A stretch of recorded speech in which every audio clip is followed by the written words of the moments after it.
Hi ಎಲ್ಲರಿಗೂ. ಇವತ್ತು ನಾನು ಉತ್ತರ ಕರ್ನಾಟಕ ಸ್ಪೆಷಲ್ ದೊಣ್ಣೆಗಾಯಿ ಪಲ್ಯ ಅಥವಾ ಹೊಟ್ಟೆ ಮೆಣಸಿನಕಾಯಿ ಪಲ್ಯನ ಹೇಗೆ ಮಾಡೋದು ಅಂತ ಹೇಳ್ಕೊಡ್ತಿದ್ದೀನಿ. ಇವಾಗ ನಾವು ಇದನ್ನು ಚೆನ್ನಾಗಿ ತೊಳ್ಕೊಂಡು ಇಟ್ಕೊಂಡಿರೋ ಮೆಣಸಿನಕಾಯಿ ತೊಗೊಂಡಿದ್ದೀನಿ. ಪ್ಯಾನ್ಗೆ 2ರಿಂದ 3 ಸ್ಪೂನ್ ಆಯಿಲ್ ಹಾಕಿ ನಾನಿಲ್ಲಿ ತೊಳೆದಿಟ್ಟಿಟ್ಕೊಂಡಿರೋ ಅಂಥ ಮೆಣಸಿನಕಾಯಿನ ಫ್ರೈ ಮಾಡ್ಕೊತಾ ಇದ್ದೀನಿ. ನಾವಿಲ್ಲಿ 2ರಿಂದ 3 ನಿಮಿಷ ಅದನ್ನ ಫ್ರೈ ಮಾಡ್ತಾ ಇದ್ದೀನಿ ಹೈ ಫ್ಲೇಮಲ್ಲಿ. ಸ್ವಲ್ಪ ಕಲರ್ ಚೇಂಜ್ ಆಗೋವರೆಗೂ ಅಷ್ಟೇ. ಕಲರ್ ಚೇಂಜ್ ಆದಮೇಲೆ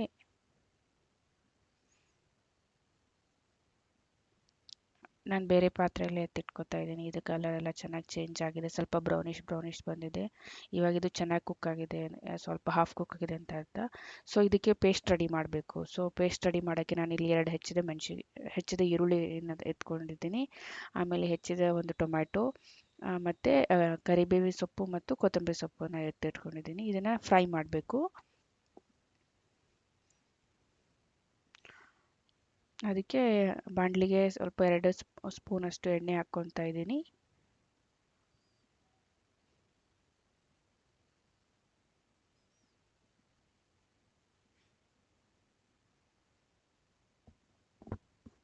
ಸೊ ಹೆಚ್ಚಿದ ಈರುಳ್ಳಿನ ಇತ್ತಲ್ಲ ಅದನ್ನು ಇಲ್ಲಿ ಹಾಕ್ಕೊಂಡು ಫ್ರೈ ಮಾಡ್ತಾ ಇದ್ದೀನಿ.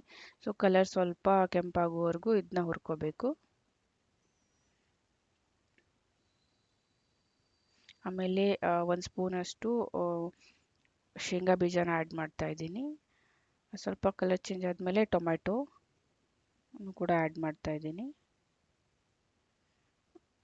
ಆಮೇಲೆ ಕರಿಬೇವಿನ ಸೊಪ್ಪು ಮತ್ತು ಕೊತ್ತಂಬರಿನ ಆ್ಯಡ್ ಮಾಡ್ಕೊಂಡು ಇನ್ನೊಂದು 2 ನಿಮಿಷ ಫ್ರೈ ಮಾಡ್ಕೊತೀನಿ. ಆಮೇಲೆ ಫ್ರೈ ಮಾಡ್ಕೊಂಡಿರೋ ಮಿಕ್ಸರ್ನ ನಾನು ಮಿಕ್ಸಿಲಿ ಹಾಕ್ಕೊಂಡ್ಬಿಟ್ಟು ರುಬ್ಕೋತೀನಿ. ಸೊ ರುಬ್ಕೊಳ್ಳೋ ಮುಂಚೆ ಸ್ವಲ್ಪ ಉಪ್ಪನ್ನು ಆ್ಯಡ್ ಮಾಡ್ಕೊಳ್ಳಿ.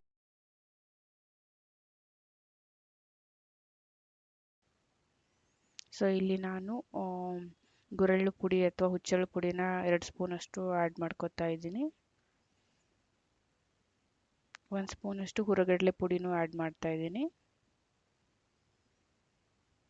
ಮತ್ತು ಸ್ವಲ್ಪ ಅರಿಶಿಣ ಪುಡಿ,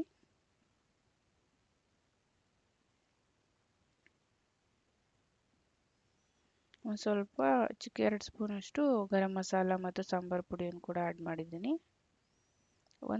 ಸ್ವಲ್ಪ ಸಣ್ಣ ಸ್ಪೂನಿಂದ 1 ಸ್ಪೂನಷ್ಟು ಹುಣಸೆ ನೀರನ್ನು ಹಾಕ್ಕೊಂಡಿದ್ದೀನಿ. ಇದನ್ನೆಲ್ಲ ಚೆನ್ನಾಗಿ ಕಲಿಸ್ಕೊಂಡು ಮಿಶ್ರಣ ಮಾಡಿದ್ಮೇಲೆ ನಾವಿದನ್ನ ಇವಾಗ ಕ್ಯಾಪ್ಸಿಕಮ್ ಏನು ಹುರಿದಿಟ್ಕೊಂಡಿದ್ವಲ್ಲ ಅದ್ರ ಒಳಗಡೆ 2 ಕಟ್ ಹಾಕ್ಕೊಂಡಿದ್ದೀನಿ ಎಲ್ಲ ಕ್ಯಾಪ್ಸಿಕಮ್ಗೂ. ಸೊ ಕಟ್ ಹಾಕ್ಕೊಂಡಿರೋದ್ರಲ್ಲಿ ಸೊ ಅದನ್ನು ಸ್ಟಫ್ನ ಇದಕ್ಕೆ ಹಾಕೋತಾ ಇದ್ದೀನಿ. ಇವಾಗ ಒಳಗಡೆ ಫಿಲ್ ಮಾಡ್ತಾ ಇದ್ದೀನಿ.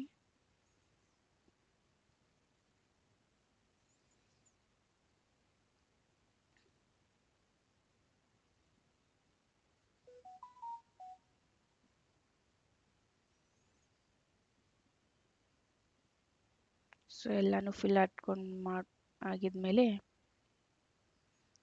ಹೇಗಿದೆ ಇವಾಗ ನಾವು ಇದನ್ನು ಪ್ಯಾನಲ್ಲಿ ಸ್ವಲ್ಪ ಫ್ರೈ ಮಾಡಬೇಕು. ಸೊ ಅದಕ್ಕೆ 2 ಸ್ಪೂನಷ್ಟು ಎಣ್ಣೆಯಲ್ಲಿ ನಾನು ಜೀರಿಗೆ ಮತ್ತು ಸಾಸಿವೆನ ಹಾಕ್ಕೊಂಡು ಒಗ್ಗರಣೆ ಕೊಡ್ತಾ ಇದ್ದೀನಿ. ಸ್ವಲ್ಪ ಕರಿಬೇವನ್ನು ಕೂಡ ಆ್ಯಡ್ ಮಾಡಿದ್ದೀನಿ.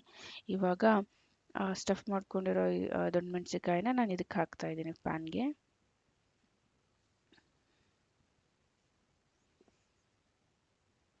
ಸೊ ಉಳಿದಿರೋಂಥ ಮಿಕ್ಸರ್ ಮಾಡ್ಕೊಳ್ಳೋ ಗ್ರೈಂಡರಲ್ಲಿ ಇತ್ತಲ್ಲ ಅದನ್ನು ಕೂಡ ಹಾಕ್ತಾ ಇದ್ದೀನಿ ಮತ್ತು ಮಿಕ್ಸಿನ ತೊಳ್ಕೊಂಡಿರೋ ನೀರನ್ನು ನಾನು ಸಹ ಇದಕ್ಕೆ ಆ್ಯಡ್ ಮಾಡ್ತೀನಿ ಇವಾಗ.